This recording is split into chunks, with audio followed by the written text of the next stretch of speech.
Assalamualaikum warahmatullahi wabarakatuh. Ridha illah wa lisyafaati Rasulillah ala hadhihi niyyah wa kulli niyatin salihah. Summa ila hadratin Nabi Mustafa Muhammad sallallahu alaihi wasallam wa ala alihi wa ashabihi wa dzurriyyatihi wa ali badi ajma'in. Summa ila hadratin jami'il anbiya'i wal mursalin wasyuhada'i wassalihin. Summa ila hadratin jami'il malaikatil muqarrabin wal muwakkilin. Summa ila hadratin jami'il masyayikhina bil khusus. Syekh Abdul Qadir Anjarin qaddasallahu sirrahu. Syekh Fadil Al-Zaid Rasulullah SAW wali walidina warhamhuma kama rabbayana syekh wa rasul awliya illah min aqtabal autad wa najm. Al-Fatihah. A'udzu billahi minasyaitonir rajim. Bismillahirrahmanirrahim. Alhamdulillahi rabbil alamin arrahmanir rahim maliki yaumiddin. Iyyaka na'budu wa iyyaka nasta'in ihdinas siratal mustaqim. صراط الذين أنعمت عليهم غير المغضوب عليهم ولا الضالين آمين. سبحانك لا علم لنا إلا ما علمتنا إنك أنت العليم الحكيم. رضيت بالله ربا بالإسلام دينا بمحمد نبيا ورسولا ربي زدني علما وارزقني فهما.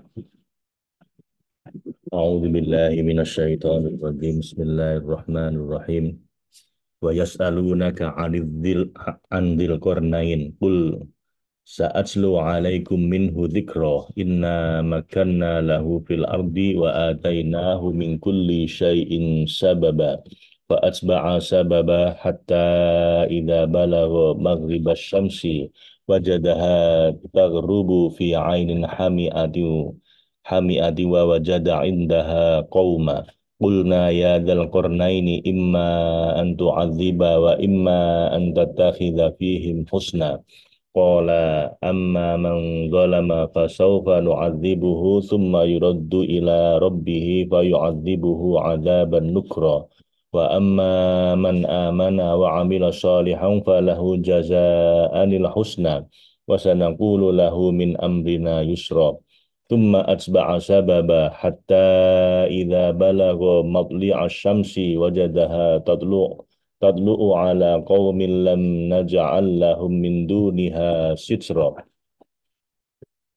كذلك وقد أحطنا بما لديه خبرا ثم أتبع سببا حتى إذا بلغ بين السدين وجد من دونهما قوما لا يكادون يفقهون قولا قالوا يا ذا القرنين إن يأجوج ومأجوج مفسدون في الأرض فهل نجعل لك خرجا على أن تجعل بيننا وبينهم سدا قال ما مكني فيه ربي خير فأعينوني بقوة أجعل بينكم وبينهم ردما آتوني زبر الحديد حتى إذا ساوى بين الصدفين قال انفخوا حتى إذا جعله نارا قال آتوني أفرغ عليكم قطرا فما استطاعوا أن يظهروه وما استطاعوا له نقبا قال هذا رحمة من ربي فإذا جاء وعد ربي جعله دكاء وكان وعد ربي حقا صدق الله العظيم وصدق رسوله الكريم وأنا على ذلك من الشاهدين. Di ayat yang ke-83 surat Al-Kahfi Allah berfirman, kemudian Allah Subhanahu wa taala berfirman dengan tujuan menyadarkan kepada kekasihnya Rasulullah Muhammad sallallahu alaihi wasallam, Allahumma shalli wa sallim alaihi wa ala alihi, dan mereka bertanya padamu wahai Rasul yang paling sempurna, wa yas'alunaka, yakni mereka kaum Yahudi yang tertolak dan kaum Nasrani yang terkotori dan terbuang dengan pertanyaan mengusulkan dan menguji seperti pertanyaan tentang Ashabul Kahfi dan Ruh. Angzil Qarnain, mereka bertanya tentang Zulkarnain, yakni mengenai keadaan hidupnya, sepak terjang dan pengembaraannya di berbagai belahan bumi. Qul sa'atslu alaikum minhu dzikra. Katakanlah akan aku bacakan, aku sampaikan dan kisahkan kepada kamu tentang kisahnya, yakni tentang Zulkarnain dan kisah hidupnya. Dengan benar-benar pengisahan yang telah Allah kabarkan padaku melalui wahyu di dalam kitab sucinya yang mengandung mukjizat. Ia adalah Iskandar Agung yang berkebangsaan Romawi, putra dari Filipus yang juga berkebangsaan Romawi. Ia dinamai Zulkarnain karena ia berkeliling dunia di belahan bumi timur dan barat. Mengenai kewalian dan kenabiannya masih diperdebatkan. Allah Subhanahu wa taala mengabarkan tentang Zulkarnain mengenai firman-Nya, melalui firman-Nya, "Inna makanna lahu fil ardi wa atainahu min kulli syai'in sababa." Sungguh kami karena agungnya kasih sayang dan kebaikan kami ini telah memberi kedudukan padanya dan memberi kekuasaan padanya di bumi dengan penempatan yang sempurna dan kekuasaan yang besar. Dan itu dengan kami mendatangkan padanya dan berikan padanya untuk mendukung dan menguatkannya untuk mencapai segala sesuatu berupa jalan yang dapat mengantarkan kepada keinginannya dan apa yang diimpikannya, yakni kami menolong dan menyiapkan jalan-jalan baginya untuk sampai kepada setiap pencarian yang ditujunya dan dikendaki. Fa'atsba'a sababa, maka dia pun menempuh suatu jalan sehingga dia membuat kekeliruan pada persoalan kepercayaan dan memasrahkannya pada kami dan kami mensukseskannya mencapai keinginannya. Kemudian ketika dia hendak pergi menuju maghrib, menuju barat, lalu menempuh jalannya dan berjalan, hatta idza balagha maghribas syamsi, hingga ketika dia telah sampai di tempat matahari terbenam, yakni suatu tempat matahari tenggelam di sana, yakni ia belum benar-benar sampai di sana, akan tetapi ia baru sampai suatu kaum yang tidak ada kaum lagi setelahnya, yakni sampai pada ujung bangunan terakhir di sisi barat tepi laut. Wajahada wajadaha taghrubu fi ainin hamiatin. Ia melihatnya, yakni matahari itu terbenam dan tenggelam di dalam laut yang berlumpur hitam, yakni yang memiliki lumpur hamiah, yaitu tanah dan air. Kalimat itu juga dibaca himyah, yakni yang panas. Benda tersebut juga bisa saja berupa mata air yang memiliki lumpur yang panas, yakni terbenamnya matahari pada pandangan mata berada di atas mata air yang deskripsinya demikian. Kalau tidak demikian, maka matahari tentu tidak akan termuat oleh bulatan bumi, apalagi oleh sebagiannya. Sebab tolok ukur bola bumi adalah bola matahari yang besar itu, menurut para peneliti, bagaikan perbandingan satu titik dengan 166 kali lipatnya. Wa wajada indaha qauma, dan dia menemukan di sana, yakni di sisi mata air yang diceritakan itu, suatu kaum kafir yang meniadakan Sang Pencipta yang Maha Bijaksana. Pakaian mereka terbuat dari binatang buas dan makan mereka dari kulit binatang buas dan makan mereka adalah apa yang tersapu oleh ombak yang berupa hewan-hewan yang telah mati. Ketika Zulkarnain sampai pada mereka dan mendapati mereka kafir, kami pun mengabarkan padanya tentang mereka sebagai perhatian kami dengan cara Qulna ya dzal qarnaini, wahai, kami berfirman padanya dan memberinya ilham saya memanggil, wahai Zulkarnain, engkau punya pilihan mengenai orang-orang kafir ini. Imma an tu'adziba wa imma an tattakhidha fihim husna. Engkau boleh menghukum, yakni memerangi mereka, menghabisi mereka sebab kekafiran mereka, sekiranya tidak tersisa satupun dari mereka, atau engkau berbuat dan berlaku pada mereka dan kebaikan berupa syariat dan agama sebagaimana pada orang-orang yang beriman. Kemudian ketika Zulkarnain diberikan pilihan tentang mereka itu dan urusan mereka di sana padanya, qala, dia berkata berdasarkan prinsip keadilan dan keinsafan yang telah diwatakan padanya oleh Al-Haq, yakni ajaklah mereka untuk beriman terlebih dahulu dan ajarkan kepada mereka kalimat tauhid dan makrifat. Amma man zolama, barang siapa berbuat zalim dan sombong, menolak dan keras kepala dengan kekufuran dan hawa nafsunya, fasaufa nu'adzibuhu, maka kami akan menghukumnya dan memeranginya sebagai hukuman setelah diperkenalkan dengan Islam dan orang itu tidak terima di alam dunia. Tsumma yuraddu ila rabbihi fa yu'adzibuhu 'adzaban nukra. Lalu dia akan dikembalikan pada Tuhannya pada hari pembalasan. Kemudian Tuhan akan mengadabnya dengan adab yang sangat keras, lagi menyakitkan dan belum pernah ada di mana belum dikenal oleh penduduk dunia. Wa amma man amana wa amila sholihah, adapun orang yang beriman dari mereka dan mau beramal soleh sehingga kami pun memperbaiki keadaannya dan kami menjaganya di dunia ini, falahu jazaanil husna, maka baginya pada hari pembalasan di hadapan sang pemberi sebagai balasan adalah pahala yang terbaik, yakni pahala yang sangat besar, kedudukan yang tinggi dan balasan yang setimpal. Fasanaqulu lahu min amrina yusra, dan akan kami sampaikan padanya perintah kami yang telah diperintahkan untuk dipilih mengenai orang-orang yang tersesat ke dalam kezaliman itu, yang mudah-mudahan yakni yang mudah dan ringan antara berlebihannya merangi dan menghancurkan, dan di antara zalimnya membiarkan kafir dan sesat secara lunak. Kemudian setelah dia membumikan syariat kepada masyarakat Maghrib melalui perintah Tuhan, Atsba'a sababa, dia menempuh suatu jalan yang lain yang dapat mengantarkannya kepada belahan bumi masyrik. Ia pun berjalan hatta idza balagha matli'as syamsi wajadaha tatlu'u, hingga ketika dia sampai di tempat terbitnya matahari, yakni tempat munculnya bersinarnya di antara bumi, dia mendapati yang terbit dan bersinar pertama-tama.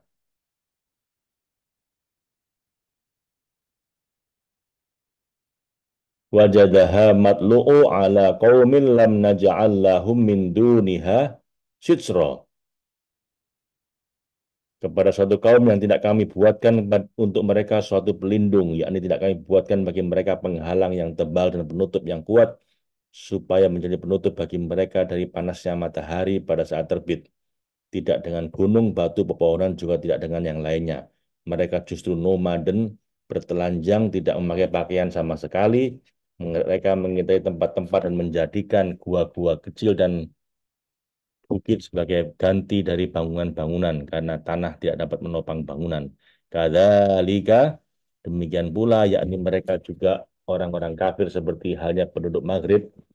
Mereka bahkan masyarakat yang paling hebat dalam berperang dan bertempur dan lebih beringas dalam berkelahi di medan tempur. Mereka memiliki alat-alat dan persenjataan yang menakjubkan dan juga perangkat yang bagus yang tidak seperti alat atau perangkat masyarakat lainnya. Jumlah mereka juga paling banyak. Waqad ahatna bima ladai khubro. Dan dengan kondisi banyaknya jumlah mereka, juga taktik dan siasat mereka, sungguh kami telah menjadikan dia mengetahui segala yang dia punya. Yakni kami telah mengajari Iskandar Zulkarnain dan para prajurit dan para pembantunya pengetahuan mengenai keadaan musuh, sehingga dia pun mampu berperang dan memenang. Kemudian dia pun membumikan pada mereka syiar-syiar Islam dengan sebagaimana telah dilakukan kepada penduduk Maghrib. Tsumma asba'a sababa, kemudian dia menempuh satu jalan lagi, yang ketiga, yang berjalan menuju wilayah antara Masyriq dan Maghrib. Hatta idza balagha baina saddaini, hingga ketika dia sampai di antara dua gunung, yakni antara dua gunung yang telah diisolasi oleh Iskandar Zulkarnain dengan pagar yang kuat, yakni Gunung Armenia dan Azerbaijan. Ada yang berpendapat dua gunung tersebut letak di ujung daratan utara dan daerah terisolir di wilayah Turki yang di baliknya ada Ya'juj wa Ma'juj. Wajada min dunihima qauma. Didapatinya di belakang keduanya itu, di belakang dua gunung itu, suatu kaum yang bukan bangsa Arab, la yakaduna yafqahuna qaula, yang hampir tidak memahami dan mengerti pembicaraan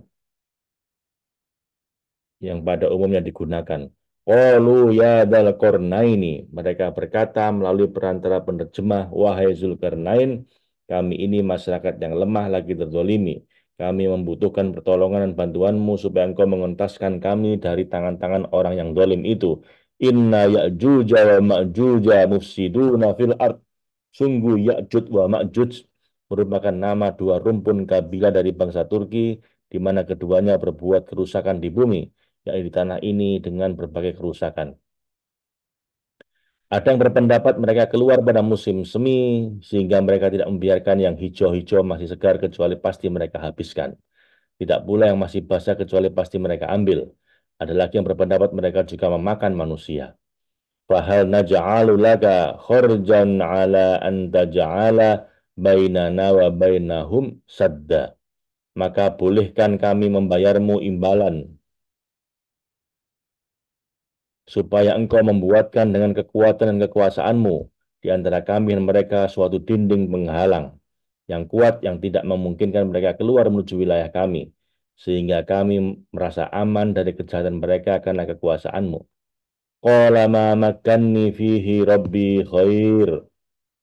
Zulkarnain berkata, apa yang telah dianugerahkan Tuhan kepadaku lebih baik, yakni apa yang telah Tuhan buatkan dan istimewakan untukku dengan kebaikan belas kasihnya sebagai sesuatu yang kokoh, berupa kekayaan dan kekuasaan adalah lebih baik daripada apa yang kamu kumpulkan dengan penggalangan hartamu itu untuk membayar kami.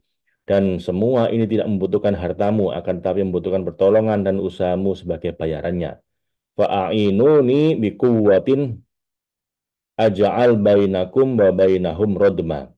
Maka bantulah aku dalam membuat pagar penghalang ini dengan kekuatan, yakni dengan ahli pekerjaan dan tukang-tukang yang mereka aku beri upah dan mau bekerja. Maka aku dapat membuatkan dengan kebaikan Allah dan keluasan belas kasihnya, kapanpun dia berkehendak, antara kamu dan mereka suatu penghalang, tembok begitu ya, yang membatasi, menjaga, menghalangi, dan juga kuat, di mana penghalang itu tidak bisa hancur sampai kehancuran alam dunia. Atuni zubarul hadid, beri aku, datangkan padaku terlebih dahulu potongan-potongan besi yang besar-besar. Mereka pun mendatangkannya, kemudian dia menyuruh mereka menggali tanah hingga tampak airnya. Lalu dia meletakkan pada pondasi dari batu-batu besarnya tembaga yang mendidih hingga sampai pada permukaan tanah. Lalu dia menyuruh mereka menata potongan-potongan besi dengan cara meletakkan di antara dua potongan besi itu batu-batu bara dan kayu-kayu bakar, dan dia menyuruh mereka meninggikannya seperti itu. Hatta idza sawa baina sodafaini, hingga ketika potongan besi itu telah sama rata dengan kedua puncak, yakni dua sisi dari gunung tersebut, sehingga rapat di antara dua gunung itu, dan jadilah pagar antara dua gunung itu sama tingginya dengan dua puncak gunung. Lalu dia menyuruh mereka meletakkan menutup angin yang benar-benar dari dua ujung tembok. Kemudian kolang fuhu, dia berkata, tuyuplah dan embuskanlah hatta idza ja'alahu naro. Ketika besi, besi itu sudah menjadi api, yakni ketika dia telah menjadikan besi tiupan seperti api, baik dalam warna maupun panasnya, sehingga terbakarlah kayu-kayu bakar dan batu-batu baranya, dan tersambung dengan potongan-potongan besi yang tadi dipanaskan, dan tersisa lubang-lubang kecil yang tidak bisa disentuh dan dirapatkan. Qala atuni afrigh alaikum qitro. Dia berkata, datangkan padaku tembaga yang mendidih agar aku siramkan dan gelontorkan ke atas besi itu tuangannya, sehingga ia menjadi halus dan rapat, tidak lagi ada celah, juga tidak tampak lubang-lubangnya sama sekali. Dia pun menuangkan sehingga rapat, dan jadilah halus rata sampai tidak ada celah darinya. Famasta'u famasta'u ayyadharuhu wa mastata'u lahu nakba. Maka mereka tidak mampu, yakni Ya'juj dan Ma'juj tidak bisa mendakinya, melompatinya karena tinggi dan licinnya tembok itu. Dan mereka tidak mampu pula melubanginya karena kuat dan tebalnya komposisi dinding itu. Ketika selesai membuat isolasi dan menyempurnakan, kola, berkata dia Zulkarnain, saya mengucapkan kalimat istirja pada Allah dan bersyukur atas nikmat-nikmatnya. Hadza rahmatum mir Rabbi. Ini, yakni bangunan ini dengan dinding yang kokoh ini adalah rahmat yang diturunkan, yang turun padaku dari Tuhanku. Karena kalau tanpa pertolongannya dan dukungannya, pasti tidak akan ada semacam ini dengan kekuatanku. Fa idza jaa wa'du rabbi ja'alahu dakka. Maka apabila janji Tuhanmu telah datang dan telah dekat hari kiamat, juga telah tampak tanda-tandanya dan peristiwa pendahuluannya, dan salah satu tanda itu adalah keluarnya Ya'juj wa Ma'juj, dia pasti menjadikannya, yakni tembok penghalang ini yang kuat dan tinggi, hancur lebur, yakni diluluhtakan sama rata dan terpecah-pecahkan bagian-bagiannya, di mana tidak lagi tersisa lagi keadaannya. Dan saat itulah mereka keluar mendatangi orang-orang, wa kana wa'du rabbi haqqo, dan janji Tuhanku mengenai datangnya hari kiamat dan rata serta hancurnya bumi, di mana tak ada lagi bentuk lekuknya dan hamparannya, adalah benar, tetap, dan pasti terjadi, tidak ada keraguan padanya. Sadaqallahul azim, wa sadaqa rasuluhul karim, wa ana ala dzalika minasyahidin.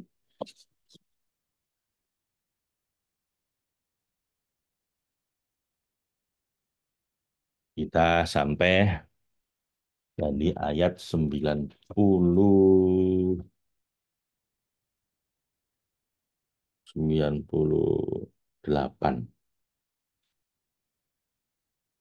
Kita lanjutkan Bapak Ibu dengan Al-Hikam.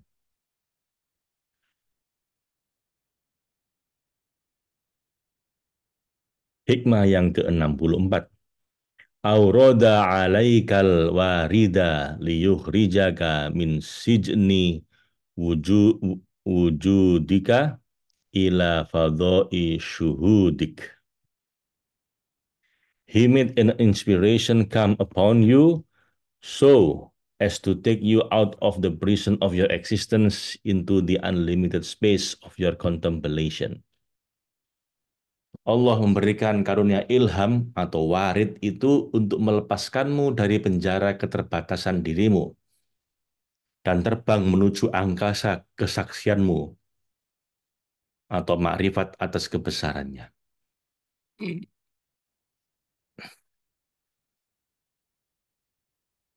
Jadi ada 3 level warid. Warid itu adalah karunia ilham dari Allah ya.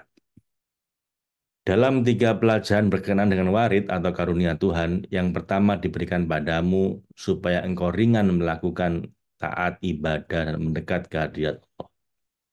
Jadi warid pertama, warid itu apa? Semacam hidayah, semacam ilham, inspirasi untuk mendekatkan kita pada Allah. Dan ada 3 level ilham itu. Yang pertama, diberikan Allah supaya kita ringan beribadah. Tapi mungkin masih belum ikhlas. Ibadahnya ringan tapi belum ikhlas. Maka diturunkan warid yang kedua, ilham yang kedua, untuk melepaskan dari tujuan pada selain Allah. Jadi mulai ikhlas yang kedua ini. Lepas tujuan selain Allah. Sedang warid yang ketiga untuk melepaskan dirimu dari sifat-sifat wujud yang sempit kepada alam alam melihat kebesaran Tuhan yang tidak terbatas. Sehingga lupa pada diri dan hanya ingat pada Allah semata. Jadi yang pertama, pertolongan Allah, ilham pertama berupa diberi kemudahan beribadah, hilang malas ibadahnya, cuman belum ikhlas. Pertolongan Allah yang kedua adalah mulai dibikin ikhlas hati kita, tidak ada tujuan lain selain Allah. Yang ketiga, yang puncaknya adalah kita bahkan lupa dengan diri kita, yang ada hanya Allah.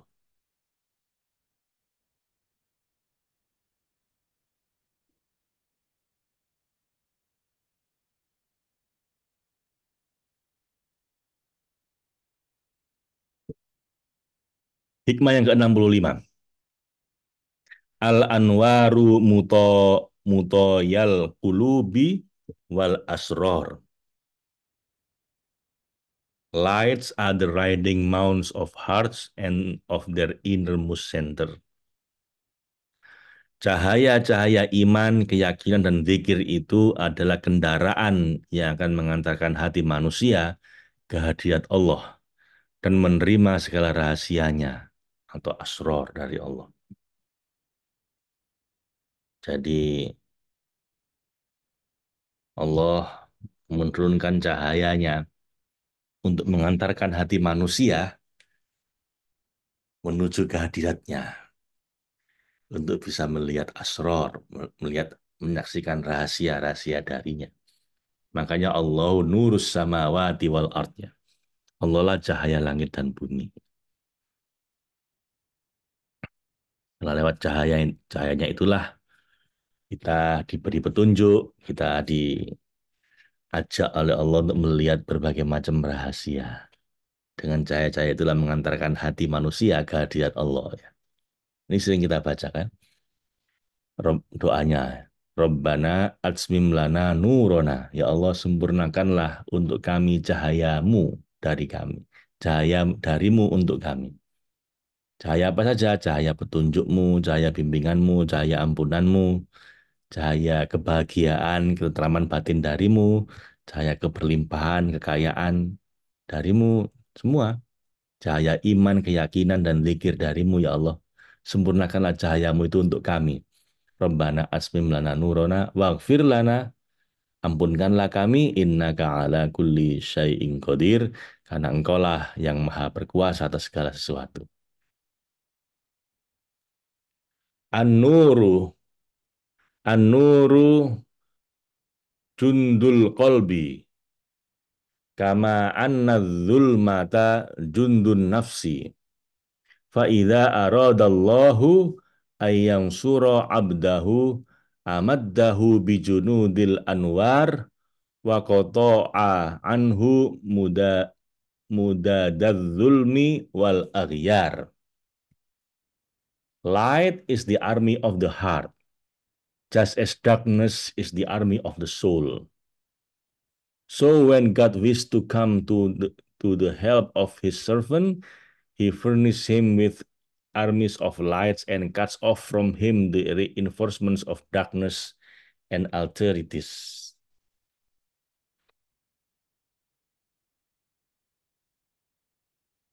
Cahaya iman, keyakinan, zikir itu adalah tentara kolbu. Sementara kegelapan adalah prajurit hawa nafsu. Maka jika Allah berkehendak menolong hambanya, dia akan membantunya dengan bala tentara cahaya dan memutus bantuan prajurit kegelapan dan keduniawian. Jadi nur atau cahaya yang berupa tauhid, iman, keyakinan itu sebagai tentara pembela, pembantu hati. Sebaliknya kegelapan, syirik, dan ragu itu sebagai tentara pembantu hawa nafsu. Sedang perang yang terjadi di antara keduanya tidak kunjung berhenti dan selalu menang kalah. Dan disinilah terlihat jelas pengertian mayyahdillahu fala mudillalah. Siapa yang petunjuk oleh Allah maka tidak ada yang bisa menyesatkan. Wa may yudlilillahu fama lahu min had. Dan siapa yang disesatkan sama Allah tidak ada lagi yang dapat bisa memberikan petunjuk pada dia. Itu hikmah yang ke-66 ya. Sekarang kita buka hikmah yang ke-67.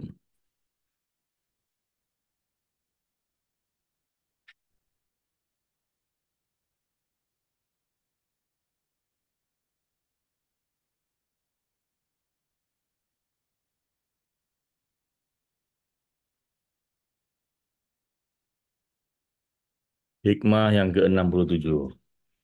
An-nuru lahul kasfu wal basiratu lahul hukmu wal qalbu lahul iqbalu wal idbar. Insight atau kasaf belongs to light, discernment atau hukmi to the intellect basirah, and both progression and retrogression belong to the heart.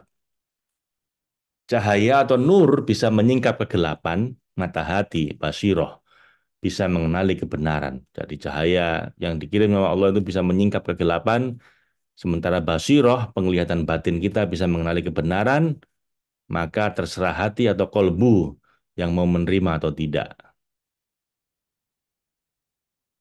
Jadi Allah sudah ngasih kita nur dan basirah, bisa menyingkap kegelapan maupun membuka mata hati, tapi terserah kolbu kita mau menerima atau menolak.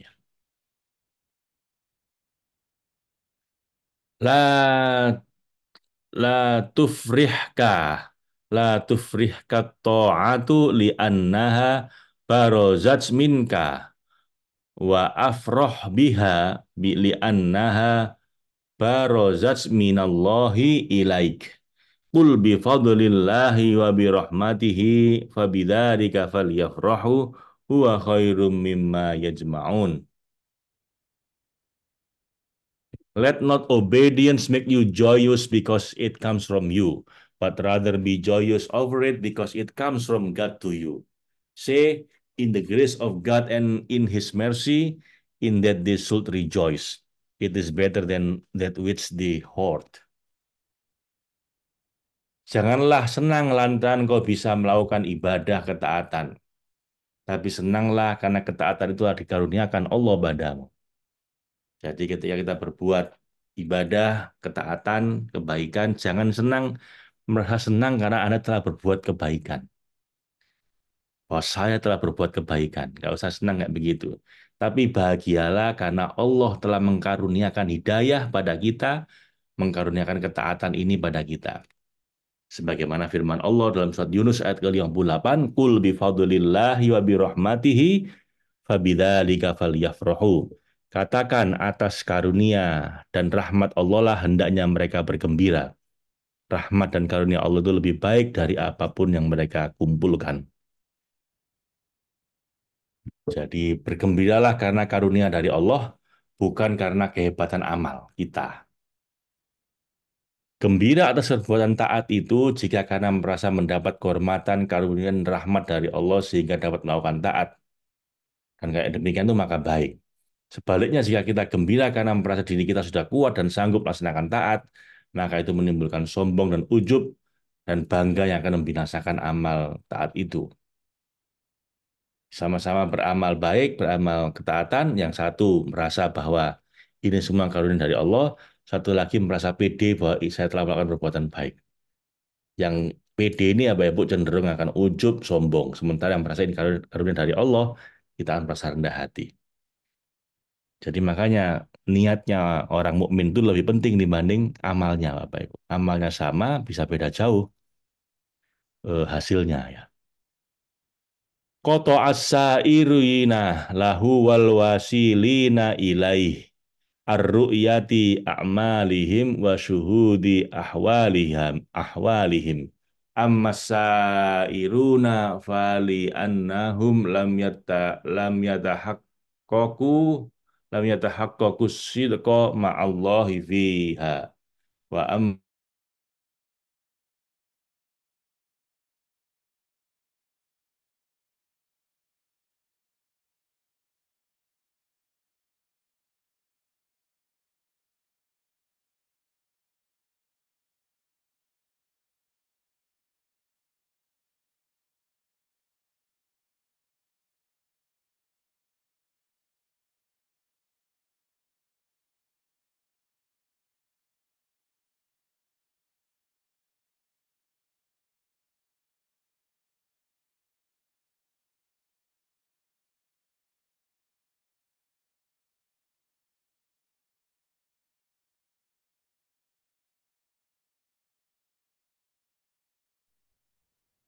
Koto asa irina lahu wal wasilina ilaihi ar-ru'yati a'malihim wa syuhudi ahwalihim. Amma sairuna fali annahum lam yattahaqqaqus sidqa ma'allahi fiha wa ammal wasiluna fali annahu ghayyabahum bisyuhudihi anha. He prevents those who are voyaging to him from witnessing their deeds and those who are united with him from contemplating their deeds. He does that for the voyagers because they have not realized sincerity toward God in those works. And he does that for those united with him because he makes them absent from contemplating those deeds by contemplating him. Allah membuat orang-orang yang tengah menuju padanya sairun dan orang-orang yang telah sampai padanya wasilun tidak bisa melihat amal dan keadaan mereka. Karena para sairun belum benar-benar ikhlas dalam hal amal mereka dan karena para wasilun terlalu sibuk menyaksikan Tuhan mereka.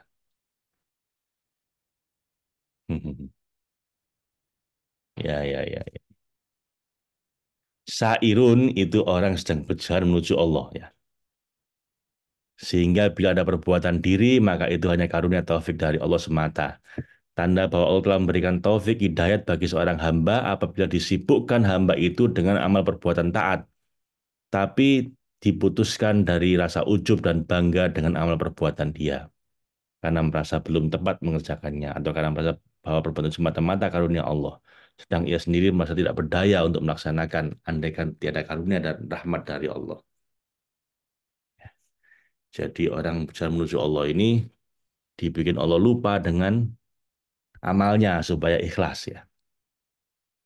Sementara orang yang sudah sampai pada Allah dibikin lupa juga dengan dirinya karena memang sudah sampai sama Allah sehingga dia fanaun fillah, dia lupa dengan dirinya, yang ada hanya Allah. Itu hikmah yang ke-68. Kita lanjut ya.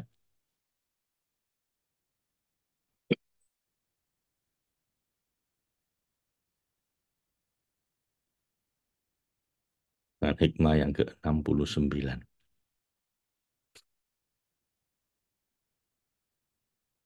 Hmm, 70 ini. Oh, 69 sudah ya. 69 sudah. Sekarang 70. Masa bakot agsoniu dhullin illa ala bidri toma'in bi illa ala bidri toma'in. Were it not for the seeds of ambitious desire, the branches of disgrace would not be lofty. Tidak akan tumbuh dahan-dahan kehinaan kecuali dari benih-benih keserakahan. Abu Bakar Al-Waraq Al-Hakim berkata, andaikan sifat tamak itu dapat ditanyai, siapa ayahmu? Pasti jawabannya ragu terhadap takdirnya Allah. Nah, jadi kalau kita tamak itu karena kita ragu terhadap takdirnya Allah. Dan bila ditanya, apakah pekerjaanmu? Dia jawabannya akan merendahkan diri saya. Jadi, gara-gara tamak kita jadi merendahkan diri kita, melakukan hal-hal yang menghinakan diri kita. Dan bila ditanya, apakah tujuanmu? Jawabannya tidak dapat apa-apa. Justru karena tamak nggak dapat apa-apa. Ketika Sayyidina Ali bin Abi Thalib radhiyallahu anhu baru masuk ke Masjid Jami di Basrah, didapatkan banyak orang yang memberi ceramah di dalamnya. Maka ia menguji mereka dengan beberapa pertanyaan dan yang ternyata tidak dapat menjawab, dengan itu dengan tepat diusir dan tidak diizinkan memberi ceramah di masjid itu. Dan ketika sampai ke majelis Al Hasan Al Basri, beliau bertanya, wahai pemuda, saya akan bertanya padamu sesuatu. Jika engkau dapat menjawab, aku izinkan engkau terus mengajar di sini. Tapi jika tinggal tidak bisa menjawab, maka akan aku usir engkau sebagaimana yang lain-lain. Bagaimana temanmu yang lain-lain. Yang telah aku usir itu. Jawab Al Hasan Basri, tanyakan sekehendakmu. Sayyidina Ali bertanya, apakah yang dapat mengukuhkan agama? Jawab Al Hasan, warok, yakni menjaga diri menjauh dari segala hal yang subhat dan haram. Lalu beliau bertanya lagi, apakah yang dapat merusak agamamu? Jawaban Hasan al-Basri adalah tamak, rakus. Imam Ali berkata padanya, engkau boleh tetap mengajar di sini, orang yang seperti engkau inilah yang dapat memberi ceramah pada orang-orang yang lain. Seorang guru berkata, dahulu ketika dalam permulaan bidayahku di Iskandaria, pada suatu hari ketika aku akan membeli suatu keperluan dari seorang yang mengenal aku, timbul dalam perasaan hatiku, mungkin ia tidak menerima uangku ini. Tiba-tiba terdengar suara yang berbunyi, keselamatan dalam agama hanya dalam memutuskan harapan dari sesama makhluk. Warok dalam agama itu menunjukkan adanya keyakinan dan sempurnanya bersandar diri pada Allah. Warok yaitu jika sudah merasa tiada hubungan antara dia dengan makhluk, baik dalam pemberian, penerimaan, ataupun penolakan. Dan semua itu hanya terlihat langsung dari Allah Subhanahu wa taala. Sahal bin Abdullah berkata, di dalam iman tidak ada pandangan sebab perantara. Sebab itu hanya dalam Islam sebelum mencapai iman. Semua hamba pasti akan makan rizkinya, maka hanya mereka berbeda-beda. Ada yang makan dengan menghinakan diri, yaitu meminta-minta. Ada yang makan rizkinya dengan bekerja keras, yakni kaum buruh.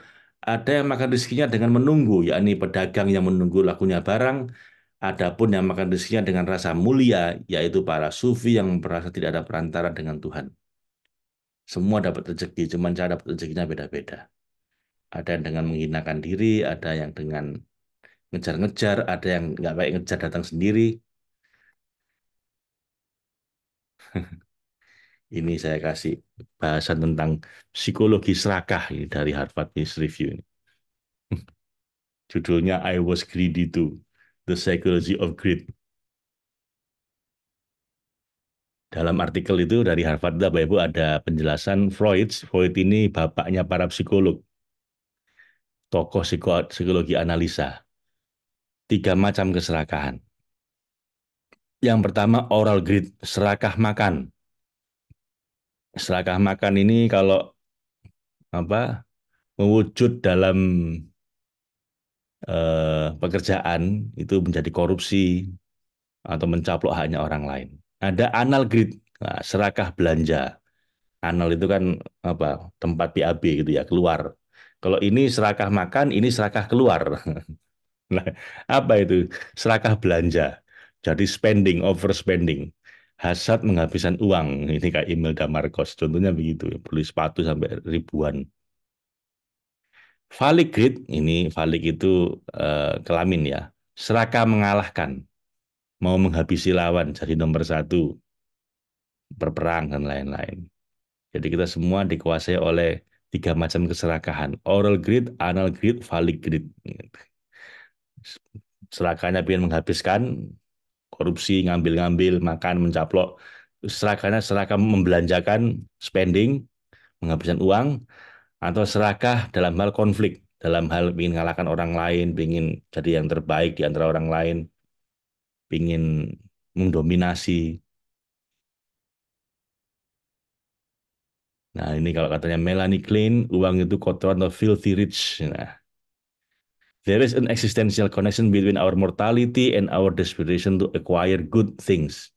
Jadi ada hubungan eksistensial antara kita ini nggak bakal hidup selamanya, jadi akan mati, dan rasa putus asa pingin dapat barang sebanyak mungkin. Essentially, it's death that makes people greedy for life. Justru sebenarnya kematianlah yang bikin orang itu menjadi serakah terhadap berbagai macam benda-benda duniawi ini. Justru karena kita akan mati, banyak orang itu serakah. Nah, agak berlawanan ya, Bapak Ibu. Kadang-kadang ingatlah mati supaya nggak serakah. Tapi banyak orang itu justru karena didorong apa suatu keyakinan saya bakal mati, akhirnya ngomong belum mati, saya habis-habisin semuanya. Jadi carpe diem, udah puas-puaskanlah sebelum mati gitu. Heinz Kohut bilang kehampaan jiwa sama dengan keserakahan yang tak berujung. Jadi orang serakah itu gara-gara ada kehampaan di jiwanya. Greed, in other words, come out of nature, not nature. It compensates for the emptiness that result from feeling that one didn't get enough love or affirmation in one life. Jadi kalau kita ini tidak mendapatkan cinta yang cukup dari orang tua kita, dari sekitar kita pada waktu kita masih kecil, maka kita akan cenderung menjadi serakah. When children simply don't get enough affection and empathy. Jadi kalau saat kita kecil kita tidak mendapatkan empati, tidak mendapatkan kasih sayang dari orang tua, nanti gedenya jadi serakah. Supaya merasa dapat eh, pingin orang lain senang sama dia, sayang sama dia, sehingga dia perlu serakah menunjukkan betapa hebatnya dia supaya orang-orang senang sama dia. Ini gara-gara ketika masih kecil tidak mendapatkan kasih sayang dari orang tua. Dan begitu gede menjadi become agresif, manipulatif, enrich. Jadi agresif, manipulatif, dan serba apa marah gitu. And when their condition become pathological, you get dan begitu perasaan itu menjadi patologis, menjadi penyakit, jadilah dia serakah. Tapi apakah serakah ada baiknya? Adam Smith have pointed that greed can be harnessed to serve social ends. Tapi juga keserakahan juga bisa punya dampak yang positif pada kehidupan sosial. Misalnya apa? Gara-gara keserakahan itu orang jadi pengusaha gitu kan. Terus berinovasi, lalu mencari kekayaan sebanyak-banyaknya. Akhirnya menjadi bergerak roda ekonomi gitu kan. Kalau orang yang kadang-kadang pengen banyak gitu kan nggak puas kalau jadi pegawai, dia pengennya jadi pengusaha. Lalu setelah jadi pengusaha dia pengennya dapat lebih banyak, nggak pernah puas, terus saja berinovasi supaya dapat lebih banyak uang. Nah itu ada dari hasad keserakahan sebenarnya. Jadi ada baiknya juga keserakahan katanya apa? Eh, Adam Smith, bapak ekonomi modern.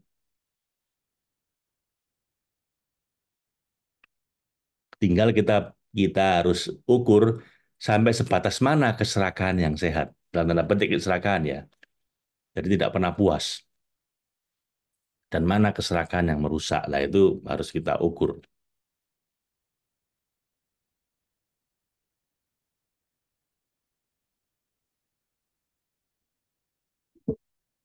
Bahkan ilmu serakah itu sudah diajarkan sejak kuliah ya.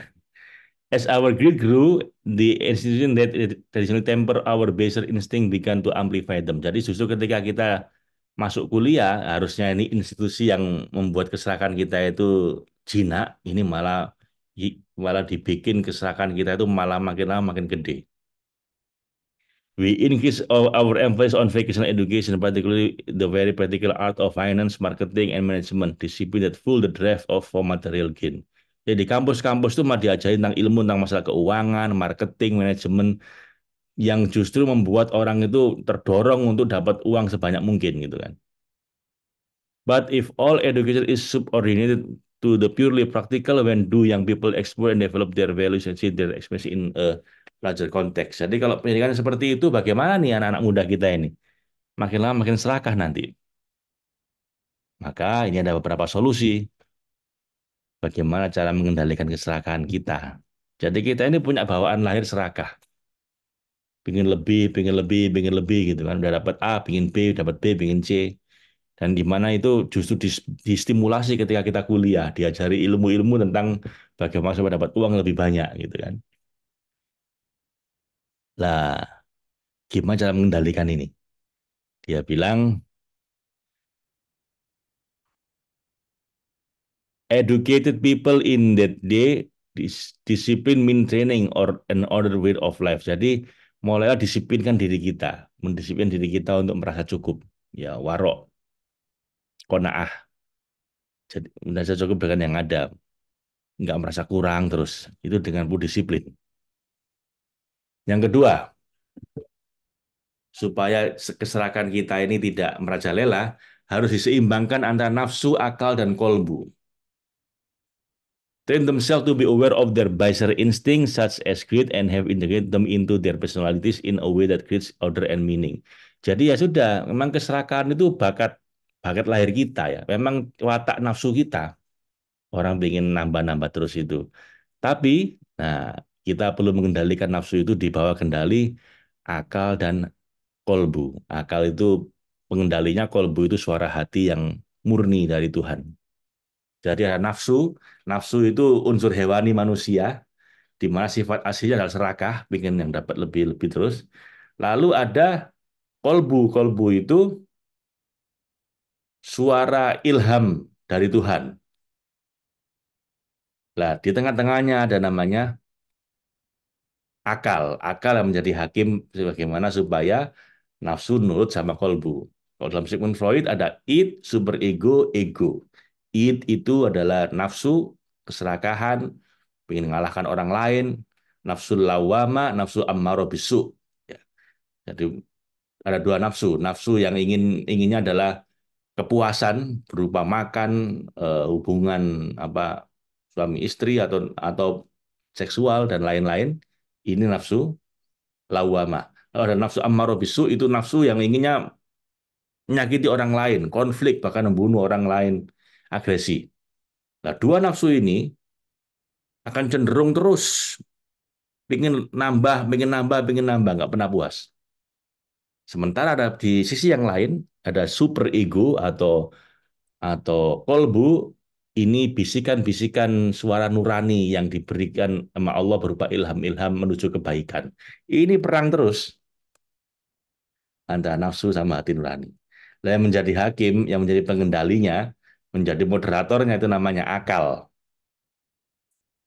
Kalau akal sudah dikalahkan sama nafsu, sudah manusia bisa melebihi binatang dalam memenuhi nafsunya. Korupsi bisa habis-habisan, bunuh orang bisa dengan tanpa merasa bersalah.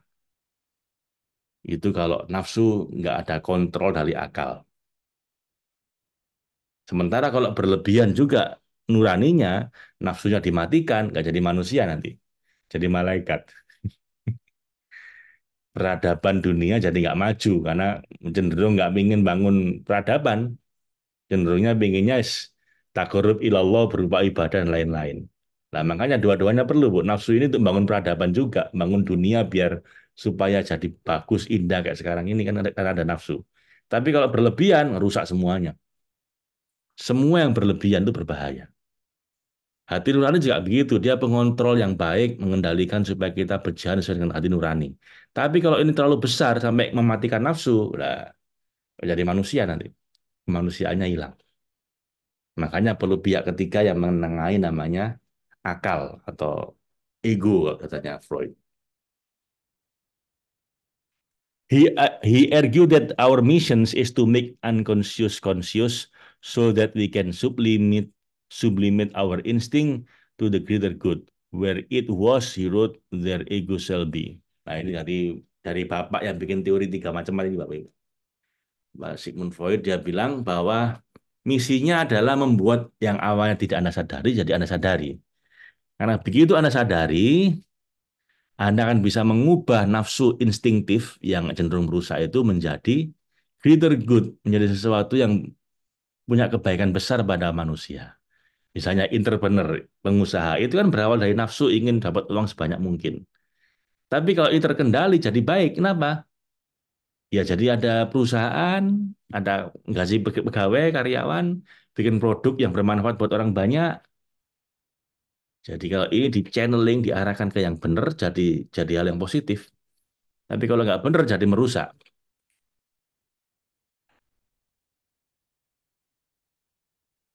Terakhir yang ke-71, daka syai'um mithlul wahm. Nothing leads you so much like suspicion atau wahm. Tidak ada yang mengendalikanmu sehebat angan-angan. Oh, ada lagi. Jadi angan-angan itu imajinasi itu benar-benar kuat ya. Mengendalikan hidup kita. Kata Albert Einstein, imagination is more important than intelligence.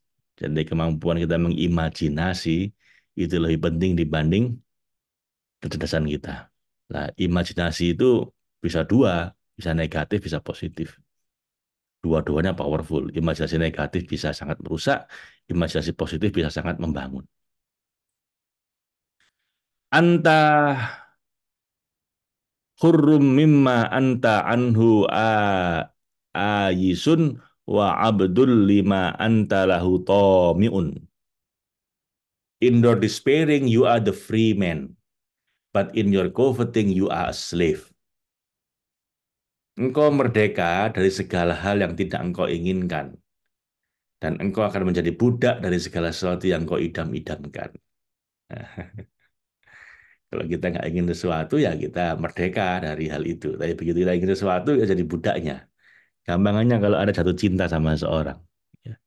Kalau Anda nggak suka sama orang itu, ya Anda merdeka dari orang itu. Begitu Anda suka, nah, Anda jadi dalam petik budaknya. Ya, apa, jadi mikiri dia, jadi ingin melayani dia, jadi ingin bahagia dia. Jadi, ya itu dalam tanda petik dari budaknya, apa yang kita inginkan. Maka hati-hatilah dengan apa yang kita idam-idamkan. Karena sesuatu yang kita idam-idamkan itu akan menjajah kita, akan mengendalikan kita. Pastikan itu baik. Jadi keinginan sama dengan perbudakan. Andai kan tidak ada keinginan-keinginan yang palsu, pasti orang akan bebas merdeka, tidak diperbudak oleh sesuatu yang tidak berarti atau berharga. Kita ingin uang, jadi budaknya uang. Kita ingin apa seorang wanita, ya, jadi budaknya dia, jadi ke sana arah hidup kita. Contohnya, burung burung elang Raja Wali yang terbang tinggi di angkasa lepas, sukar seseorang untuk menangkapnya. Tetapi ketika burung itu melihat sepotong daging yang tergantung pada perangkap, maka ia turun oleh sifat tamaknya dari angkasa dan kemudian makan daging yang dalam sangkar itu dan terjebak oleh perangkap itu sehingga menjadi permainan anak-anak kecil. Jadi sebelum burung itu pingin daging tersebut, dia bebas terbang ke angkasa. Begitu pengen daging itu, dia turun ke bawah, ditangkap sama anak-anak, dijadikan mainan. Jadi hati-hati dengan apa yang Anda inginkan. Ini bukan berarti kita nggak boleh ingin sesuatu, Bapak Ibu ya. Cuman hati-hati dengan keinginan Anda. Apakah itu udah pas, apakah Anda udah siap jadi budaknya dalam tanda petik. Fatih Al-Muasili ketika ditanya tentang seorang yang menuruti hawa nafsu dan sifat tamaknya, sedang tidak jauh dari tempat itu ada dua anak yang sedang makan roti. Yang satu hanya makan roti, sedang yang kedua makan roti dengan keju. Lalu yang makan roti ingin keju, maka ia berkata pada temannya, berilah kepadaku keju. Jawab temannya, jika engkau suka saya jadikan mainan anjing-anjingan anjingku, maka saya beri kamu keju. Maka jawab yang minta, baiklah. Maka lalu diikat lehernya dengan tali sebagai anjing dan dituntun. Maka berkata Fatih pada orang yang bertanya, andaikan anak itu tidak tamak pada keju, niscaya dia tidak menjadi anjing. Nah, itu apa itu? Kita hati-hati dengan sifat tamak ya, sifat keinginan. Bukan berarti nggak boleh punya ya, tapi harus dikendalikan. Nah, gitu kita jadi budaknya nanti. Ada seseorang yang baru dikeluarkan dari penjara, yang masih terikat kakinya dengan rantai, ia minta sepotong roti pada orang.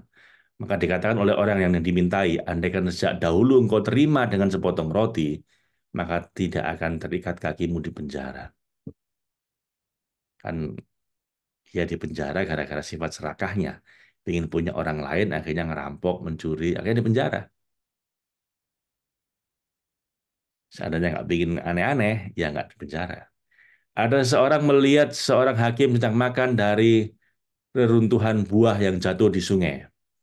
Maka orang itu berkata, wahai hakim, sekiranya engkau mau kerja pada raja, tentu engkau tidak sampai makan reruntuhan buah dalam sungai. Maka dijawab oleh hakim, andaikan engkau suka menerima makanan ini, engkau tidak usah menjadi budaknya raja.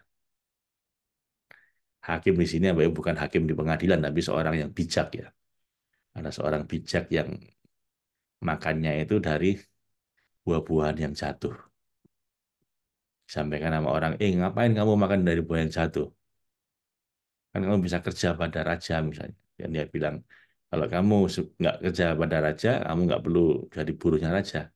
Jika kamu udah puas dengan makanan yang jatuh dari pohon ini, kamu tidak akan lagi diperbudak oleh raja. Maka jika hanya Allah yang kita idam-idamkan, maka kita akan merdeka dari segala sesuatu yang selainnya. Dan hanya menjadi hamba sejatinya. Makanya Allah memberitakan kita untuk hanya mencari Dia gitu, hanya menyembah Dia, jangan yang lain. Kalau kita hanya mencari Allah, hanya Allah yang kita idam-idamkan, maka kita merdeka dari segala sesuatu selain Dia. Dan dengan begitulah kita bisa menjadi hamba yang sejati.